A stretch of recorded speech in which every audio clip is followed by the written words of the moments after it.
Bismillahirrahmanirrahim.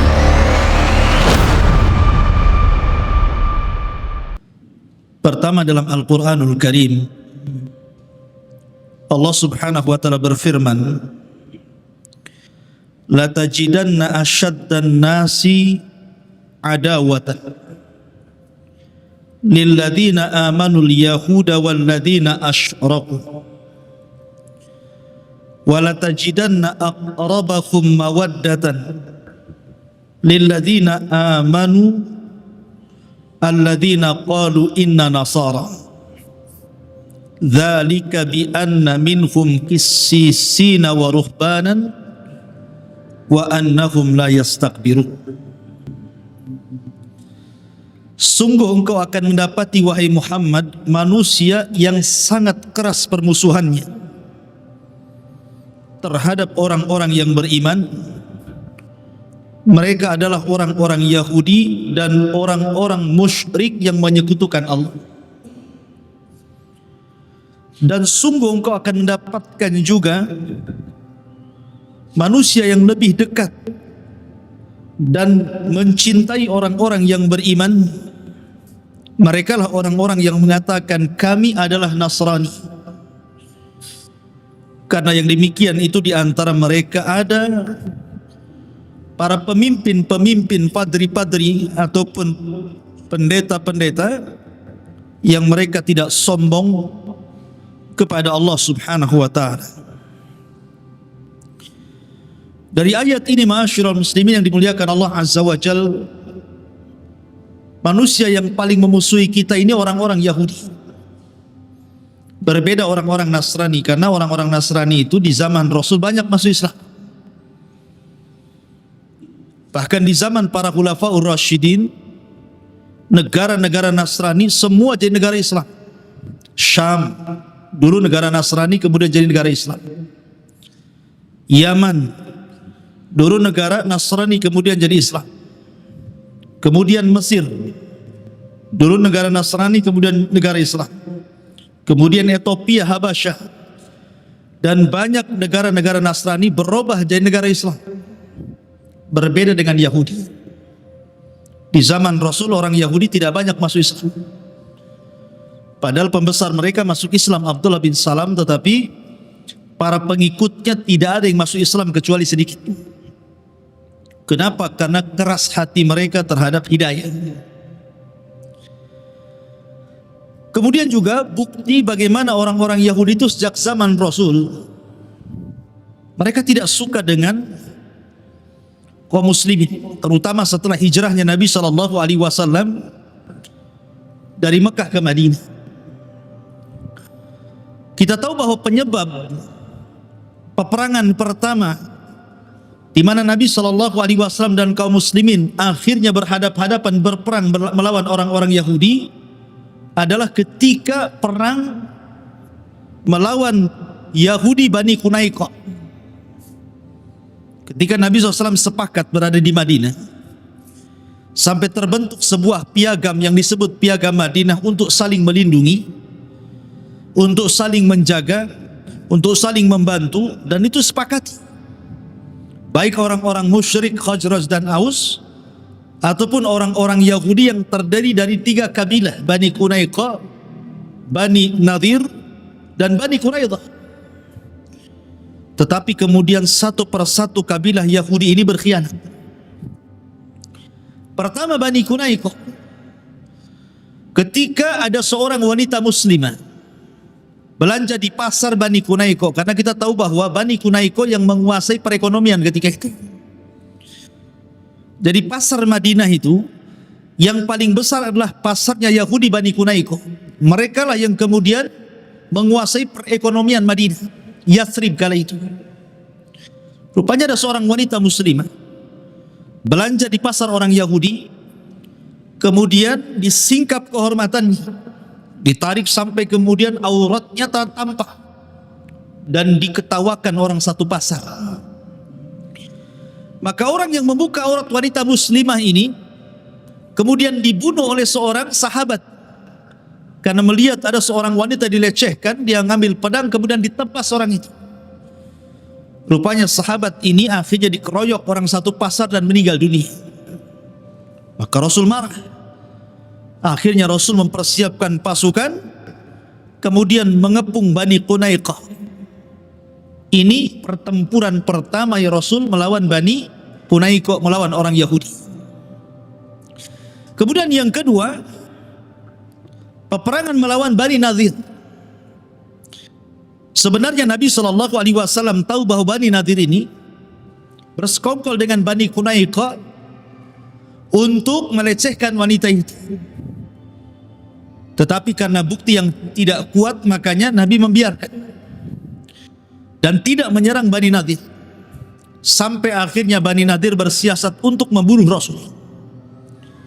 Jadi mereka mengundang Nabi SAW untuk makan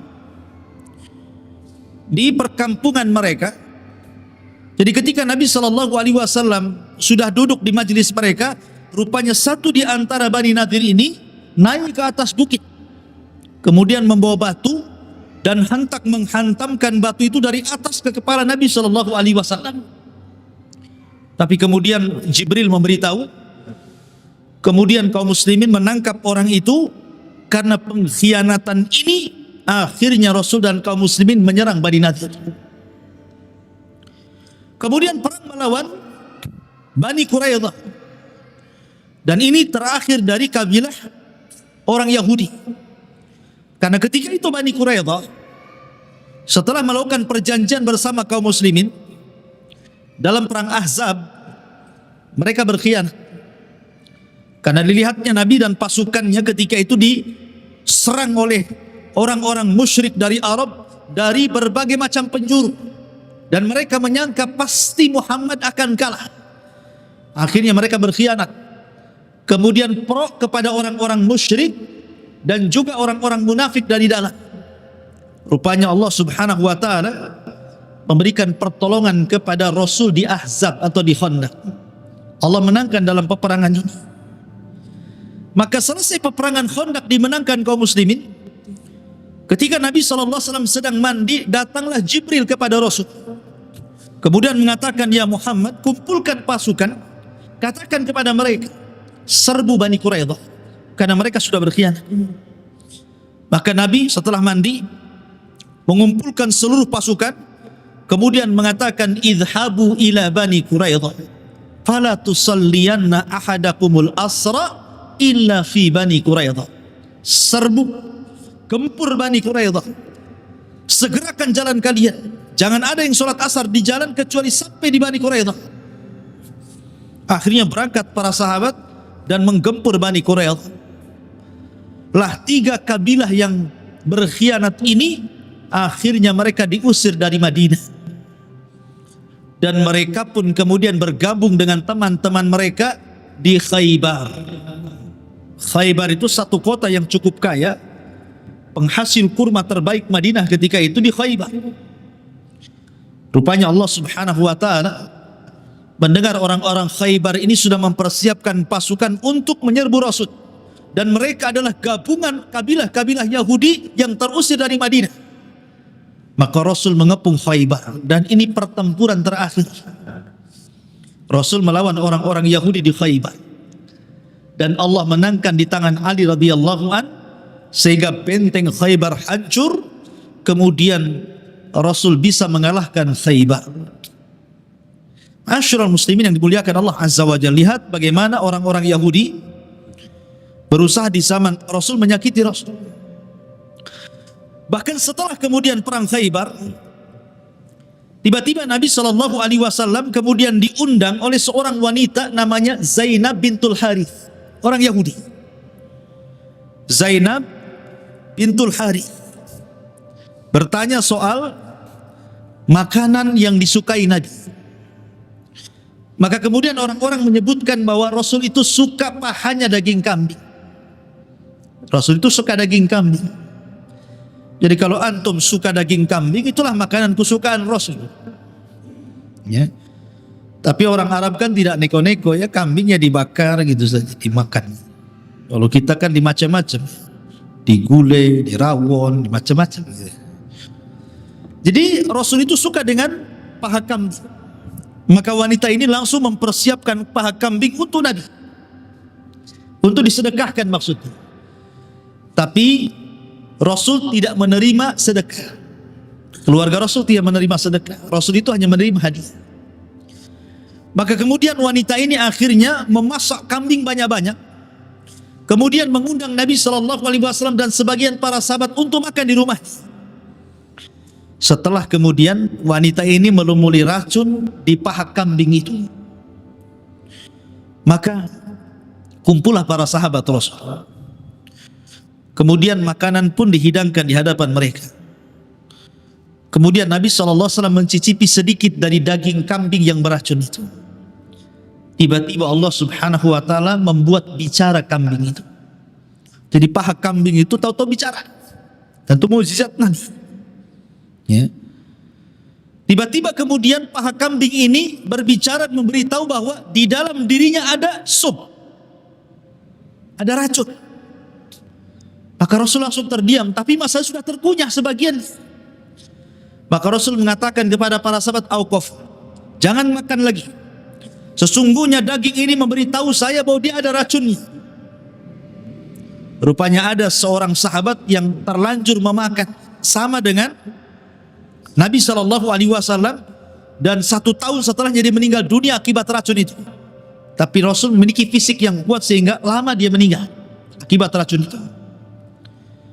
Tapi lihat bagaimana kekejian orang-orang Yahudi membunuh Rasul, berusaha untuk membunuh Rasul. Tapi Allah Subhanahu wa ta'ala selamatkan Nabi SAW, hatta racunnya seorang Zainab bintul Harith tidak berpengaruh kepada Nabi SAW. Sampai-sampai Rasul memanggil Zainab bintul Haris, "Apa yang membuat kamu meracun aku?" Kata Zainab, "Engkau sudah membunuh pamanku, sudah membunuh bapakku, sudah membunuh suamiku. Maka aku ingin membunuhmu dengan racun itu. Kalau engkau seorang nabi, pasti akan diberitahu oleh kambing itu. Kalau engkau bukan seorang nabi, kau pendusta, pasti kau akan mati dengan racun itu." Orang wanita ini. Tapi Nabi SAW subhanallah membiarkan wanita ini tidak dibunuh. Padahal sudah hendak meracun Nabi SAW. Tapi itu bukti bagaimana orang Yahudi ini menghendaki Rasul SAW untuk supaya celaka. Taib. Sampai akhirnya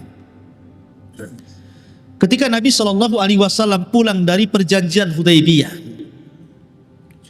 Rasul pulang dari perjanjian Hudaybiyah.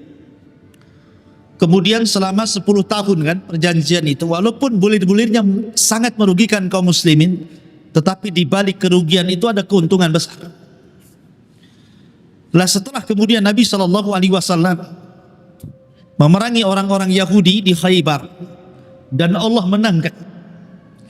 Sampai kemenangan ini Allah firmankan dalam Al-Quran, "Idza jaa nasrullahi wal fath." Apabila datang kemenangan Allah ketika di Badar dan di Khaybar, wal fath dan pembebasan kota Mekah, maka Nabi SAW ketika itu berpeluang untuk mengislamkan banyak orang-orang Arab. Makanya Allah mengatakan, "Wa ra'aitan nas yadkhuluna fi dinillahi afwaja." Kau lihat banyak orang-orang yang datang masuk Islam menuju dirimu wahai Muhammad. Lah ketika itu orang-orang Yahudi, pasukan sakit hati ini, mereka datang kepada Labid ibn A'sam. Siapa Labid bin A'sam? Labid bin A'sam ini ada yang mengatakan dia seorang yang beragama Islam tetapi menjadi munafik. Karena dia hasad kepada Nabi SAW. Dia kan tokoh, Labid bin A'sam itu. Di kabilahnya termasuk tokoh, di kabilah Bani Zurek termasuk tokoh. Jadi ketokohannya tidak dianggap oleh Bani Zurek. Karena kabilah Bani Zurek itu banyak yang masuk Islam. Hasadlah dia kepada Nabi SAW. Dan Labid bin A'sam ini terkenal di zaman jahiliyah itu penyihir kondang. Satu keluarga menjadi penyihir. Jadi Labid bin A'sam, kemudian anak-anaknya lebih canggih lagi sihirnya. Labid bin A'sam itu punya putri-putri. Justru putri-putri Labid bin A'sam lebih jahat lagi sihirnya dibandingkan Labid bin A'sam. Tapi satu keluarga itu tukang sihir, keluarga dukun bahasa kita. Jadi dia hasad kepada Nabi SAW, pura-pura masuk Islam, tetapi selalu ingin mencelakai Nabi SAW. Sebenarnya dia bukan orang Yahudi, dia orang Arab, tetapi ada yang mengatakan dia diangkat oleh orang tua angkat Yahudi, karena ketika itu di Madinah banyak orang Yahudi, maka loyalitasnya lebih banyak ke Yahudi dibandingkan ke Arab. Maka orang-orang pun mengatakan Labid ibn A'sam Yahudi, seorang Yahudi. Jadi ada yang mengatakan dia Yahudi, ada yang mengatakan dia munafik, dia Muslim tapi munafik, karena hasad dengan Nabi SAW. Dan dialah yang mengasas ajaran-ajaran sesat dalam Islam. Labid bin A'sam inilah yang mengasas ajaran-ajaran sesat dalam Islam. Karena Labid bin A'sam ini punya murid namanya Talut. Talut itu anak dari saudarinya Labid. Kemudian Talut ini punya murid namanya Aban ibn Sam'an. Aban ibn Sam'an. Kemudian Aban ibn Sam'an ini punya murid namanya Ja'ad ibn Dirham. Ja'ad ibn Dirham, pengasas akidah Jahmiyah. Ja'ad ibn Dirham ini. Dan Ja'ad ibn Dirham ini punya murid namanya Jahm ibn Safwan. Lah dari Jahm inilah lahir akidah yang disebut dengan Jahmiyah. Jadi silsilah Jahmiyah ini dari Jahm ibn Safwan. Kemudian Jahm ibn Safwan berguru kepada Ja'ad ibn Dirham. Ja'ad ibn Dirham berguru kepada Aban bin Sam'an. Kemudian Aban bin Sam'an berguru kepada Talut, anak saudari Labid. Dan anak saudari Labid berguru kepada Labid ibn A'sam, penyihir Rasul. Muncullah akidah Jahmiyah. Dan dari Jahmiyah ini lahir akidah Mu'tazilah,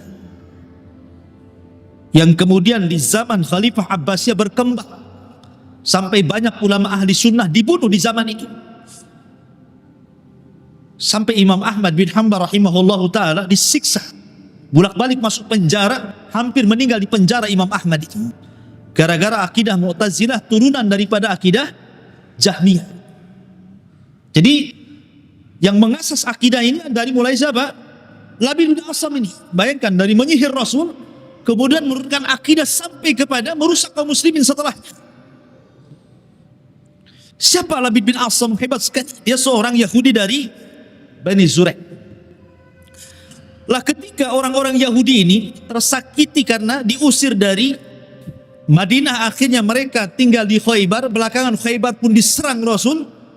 Akhirnya takluk dan harus membayar jizyah kepada Rasul dan kaum muslimin. Mereka datang kepada Labid bin A'sam munafik dan mengatakan, "Ya Labid, ya Aba A'sam, ya Abal A'sam, anta asharu minna, wa kad saharna Muhammadan fasaharu minna ar-rijalu wan nisa, falam nasna syai'an ya Abal A'sam." Wahai Abal A'sam, saya dengar engkau lebih jago sihirnya dibandingkan kami orang-orang Yahudi. Padahal di dunia ini tidak ada sihir yang lebih jago dibandingkan orang Yahudi. Sihir orang Yahudi itu paling parah, paling sakti mungkin bahasa kita. Itu sihir Yahudi. Kenapa? Karena mereka yang pertama mempelajari sihir kepada Harut dan Marut. Wattaba'u ma tatlu syayatin ala mulki Sulaiman wa ma kafara Sulaiman walakinna syayatina kafaru yu'allimuna an-nasa sihra wa ma unzila alal malakaini bi Babila Harut wa Marut. Jadi yang pertama kali mempelajari sihir itu orang Yahudi Babil, orang Yahudi Irak, kepada Harut dan Marut. Jadi mereka sebenarnya ahli sihir. Tetapi ketika mereka menyihir Nabi SAW tidak mempan, tidak bisa menyihir Rasul. Bolak-balik mereka menyihir Rasul tapi tidak bisa. Makanya mereka mengatakan, tukang-tukang sihir kami laki-laki ataupun perempuan sudah berusaha kami ini mengumpulkan mereka untuk menyihir Rasul, menyihir si Muhammad itu. Falam nasna syai'an, tapi gak ada gunanya. Muhammad tetap saja hidup, gak sakit, gak apa-apa. Kata Labid bin A'sam, maunya kalian ini apa? Mereka mengatakan, kami ingin membunuh si Muhammad itu, paling tidak kami membuat dia gila. Cuma dua saja. Mereka ingin membunuh Rasul atau minimalnya buat dia gila, supaya orang tidak percaya lagi dia jadi nabi karena sudah gila. Ya. Akhirnya kemudian Labid bin Asam mengatakan, apa upah kalian kalau aku menyihir si Muhammad itu? Maka akhirnya kemudian mereka pun menawarkan beberapa dinar kepada Labid bin Asam, beberapa uang. Kalau engkau menyihir Nabi SAW Muhammad itu, kami akan berikan dinar yang banyak. Begitulah ikhwan, bisnisnya tukang sihir itu. Mereka tidak mau percuma kan. Makanya ketika tukang-tukang sihir Fir'aun diundang oleh Fir'aun untuk melawan Musa, apa kata tukang sihir? Kira-kira kalau kami kalahkan Musa, apa imbalannya? Maka Fir'aun mengatakan, kami akan berikan dunia kepada kalian. Jadi tukang sihir itu berbisnis dengan jin itu sama-sama diuntungkan. Kalau jin diuntungkan karena dia makhluk yang hina menjadi mulia karena disembah manusia. Tapi manusia ketika menyembah jin diuntungkan dengan dunia, diuntungkan dengan kekayaan.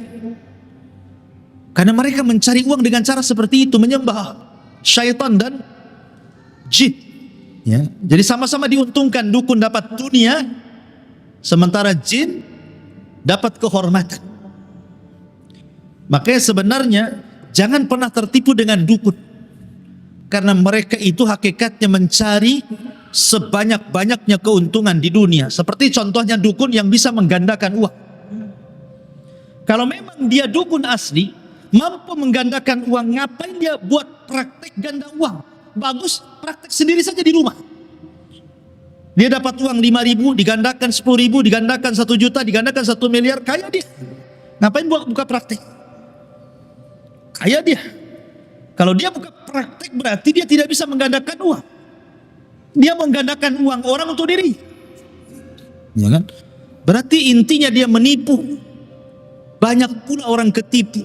Yang ketipu ini bukan orang lulusan SD, doktor pun ketipu pula. Profesor ketipu, pejabat negara ketipu, naudzubillah. Ya.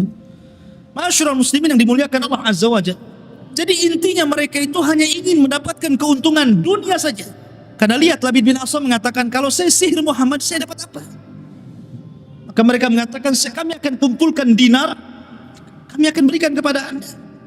Deal or no deal? Oh, deal katanya. Siaplah. Kalau sudah deal.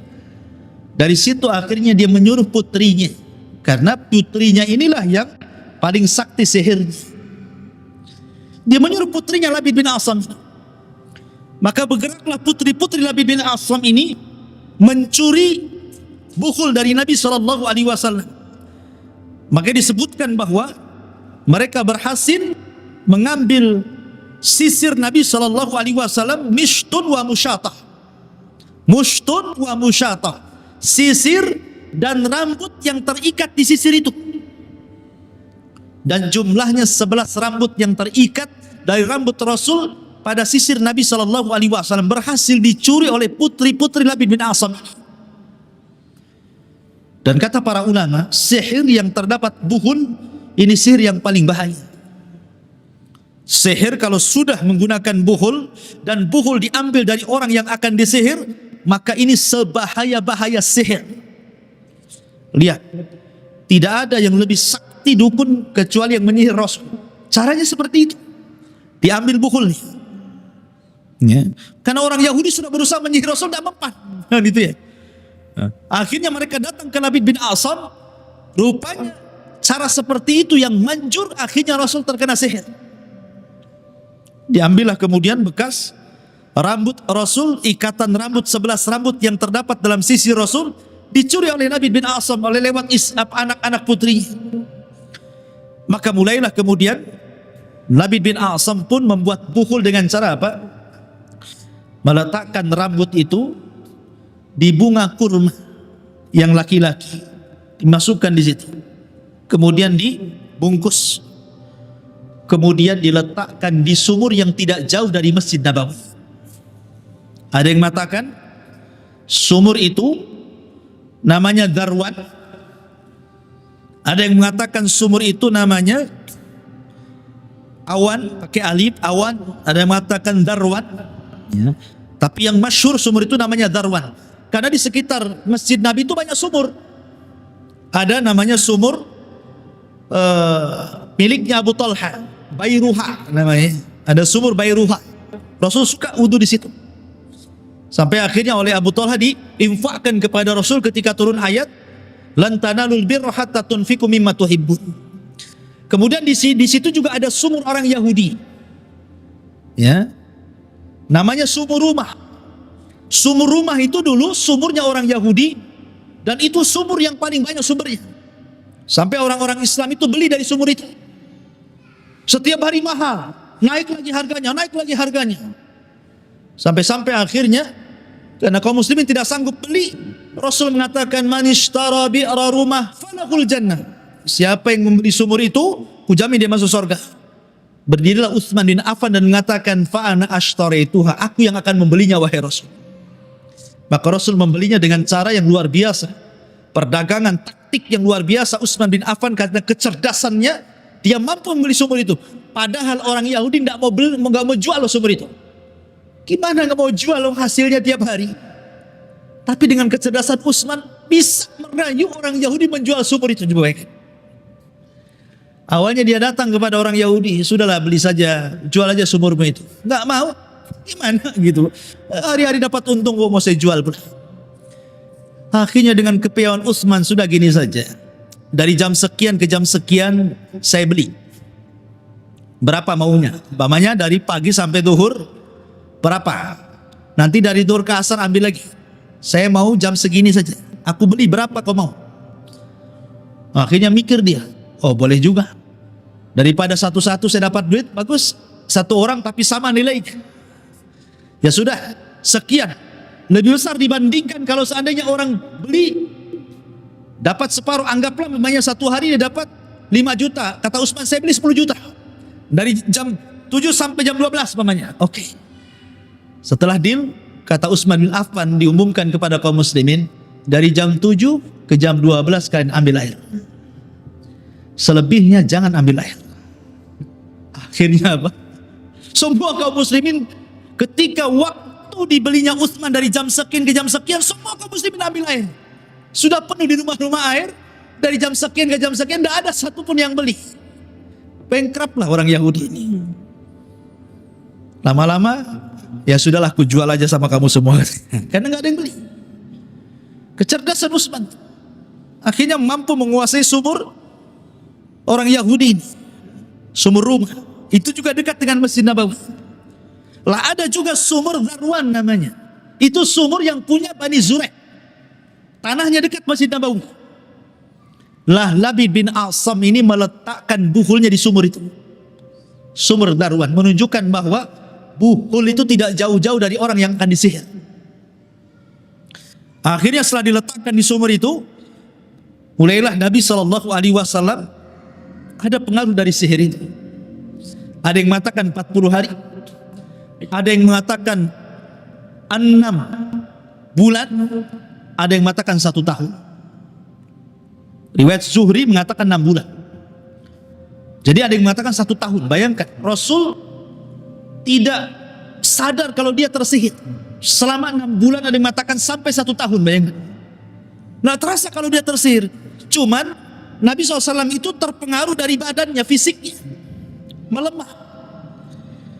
Dalam riwayat itu, dalam riwayat Bukhari Muslim, contohnya ketika dia hendak mendatangi istrinya, dia tidak sanggup, melemah kondisinya gitu. Dia tidak bisa mendatangi, mungkin bahasa kitanya tiba-tiba dia impoten gitu ya, tidak sanggup melakukan hubungan dengan suami istri, langsung melemah. Karena memang sihir itu disebutkan dalam Al-Quran, yufarriquna bihi bainal mar'i wa zawji, memisahkan suami istri. Jadi Rasul semakin hari semakin melemah, tidak bisa mendatangi istrinya. Akhirnya yang mempengaruhi sihir itu ke badan Rasul, bukan ke pikirannya. Kalau pikirannya sehat, otaknya waras, pikirannya sehat, jadi nggak pengaruh dengan wahyu sama sekali. Cuman badannya melemah saja. Artinya bahwa yang diserang itu badan, bukan pikiran. Menunjukkan bahwa wahyu Allah Subhanahu wa taala tidak pengaruh. Hanya fisik Rasul saja yang melemah. Melemah, semakin hari melemah, semakin hari melemah. Akhirnya kemudian Aisyah radhiyallahu anha heran. Bertanyalah Aisyah radhiyallahu anha, Rasul, kamu ini semakin hari semakin aneh, fisikmu semakin lemah. Coba kau berdoa kepada Allah, minta fatwa, ada apa dengan kamu itu? Akhirnya kemudian Rasul pun ketika disarankan Aisyah radhiyallahu anha, mulai ba'da Isya dia sholat, kemudian dia berdoa sampai mendekati fajar. Kemudian dia tertidur. Ketika mendekati fajar dia tertidur. Dalam tidurnya itulah ditampakkan kepada Rasul buhulnya Labid ibn A'sam. Dalam tidurnya Rasul ditampakkan buhulnya Labid bin A'sam yang diletakkan di sumur Darwan itu. Lah ketika itulah turun malaikat Jibril dan Mikail. Dalam riwayat tidak disebutkan dua malaikat. Dalam riwayat Jibril dan Mikail turun. Jibril di kepalanya Rasul, Mikail di kakinya Rasul. Kata Jibril, ada apa dengan Muhammad ini? Ada apa dengan Muhammad ini? Maka kemudian kata Mikail, suhir. Dia disihir. Dalam hadis itu matbub. Matbub itu semacam optimisme lah. Dibilang gimana kondisimu? Alhamdulillah, padahal dia sakit. Itu namanya optimis kan, supaya sembuh. Maka bahasa Arabnya matbub. Matbub itu diobati maksudnya. Ya. Tapi sebenarnya dia kena sihir. Bahasa kitanya dia terkena sihir, wahai Jibril. Kata Jibril, siapa yang menyihirnya? Kemudian Mikail mengatakan, Labid ibn A'sam, seorang Yahudi dari Bani Zurek. Kemudian dengan apa bukhulnya? Kemudian kata Mikail, bimushtin wa musyatah, dengan sisir dan rambut yang terikat di sisir itu. Kemudian di mana diletakkan bukhul itu? Maka Mikail mengatakan di sumur Darwan, dekat dengan rumah Nabi. Maka ketika Nabi SAW tertidur itu dimimpikan sama dalam mimpinya oleh Allah Azza wa Jal bahwa dia disihir Labid bin A'sam. Kemudian dia diberitahu di mana buhulnya, sampai ketika dia terbangun hilang sihirnya. Karena ketika itu malaikat Jibril meruqyah Rasul saat Rasul tertidur. Diruqyah oleh Jibril dengan dua surat perlindungan, Qul a'udzu birabbin nas dan Qul a'udzu birabbil falaq, yang jumlah ayat kesemuanya 11 ayat, sebagaimana jumlah dari rambut yang terlilit di sisir Rasul 11 rambut.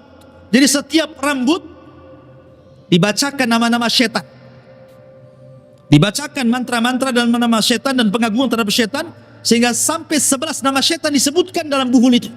Maka setiap dibaca satu ayat lepas satu ikatan, dua ayat lepas dua ikatan, sampai 11 ayat, dua surat itu dikumpulkan 11 ayat, maka hilanglah ikatan-ikatan buhul itu sehingga Rasul tersadar. Kata para ulama, orang kalau terkena sihir ya kawan, kemudian Anda minta berdoa kepada Allah, kenapa badan saya ini? Saya sudah datang ke dokter angkat tangan tidak mampu mengobati. Saya sudah operasi pun tidak sembuh-sembuh. Ada apa dengan saya ini? Apa ada orang menyihir saya? Minta petunjuk Allah Azza wa Jalla setiap hari, dalam sholatnya, dalam tahajudnya. Maka kalau orang senantiasa berdoa meminta kepada Allah Azza wa Jalla, maka kebiasaannya Allah akan beritahu sihirnya dalam mimpinya.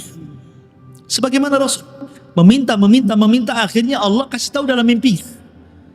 Maka kita juga sama. Kalau orang tersihir kemudian meminta terus berdoa untuk kesembuhan, biasanya Allah gambarkan dalam mimpinya siapa yang menyihirnya, di mana bukulnya. Dan itu salah satu jalan mengobati. Ya, jangan berdoa kepada Allah Azza wa Jalla sebagaimana Rasul berdoa kepada Allah. Maka selesai kemudian Rasul terbangun, Nabi langsung memerintahkan Ali bin Abi Thalib.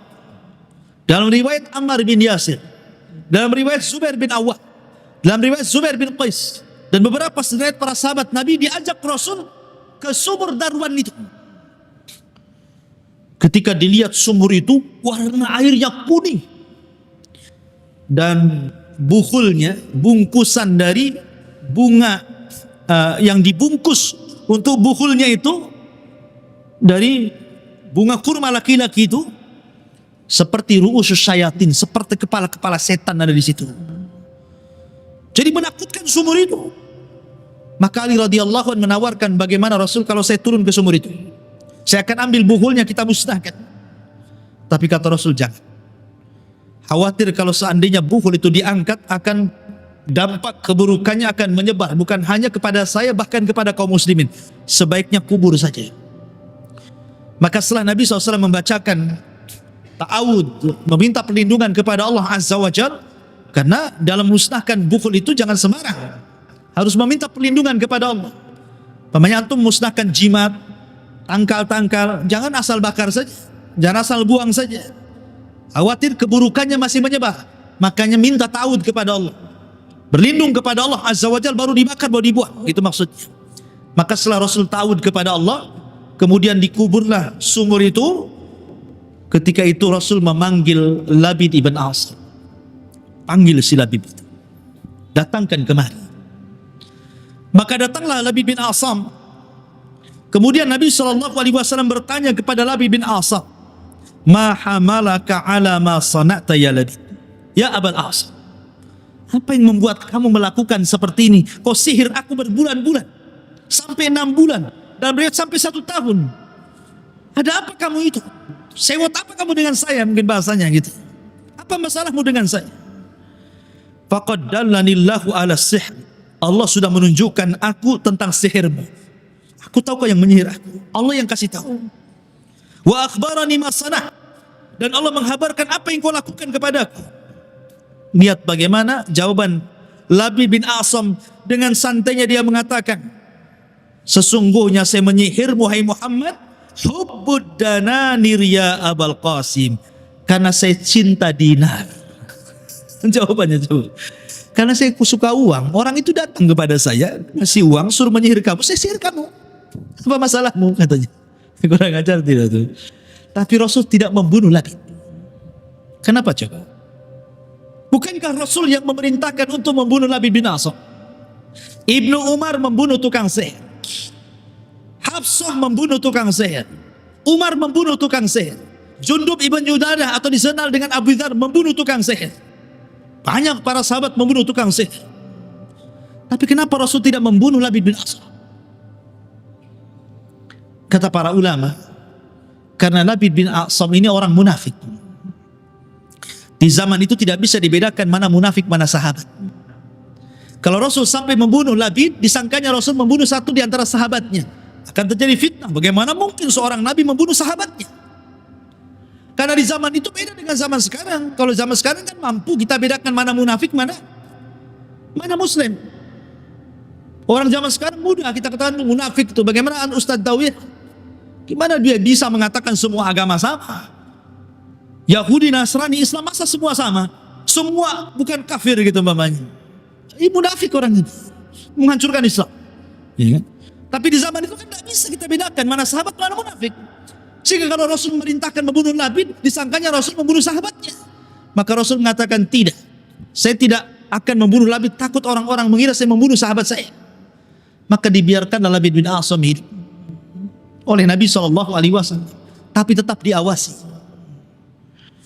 Dari sini ma'asyiral muslimin yang dimuliakan Allah Azza wa Jalla, maka Nabi SAW terkena sihir, dan sihirnya Rasul tidak mempengaruhi wahyu.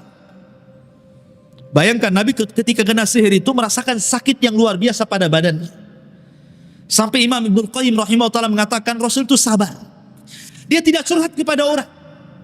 Pada selama 6 bulan itu dia merasakan sakit yang luar biasa badannya.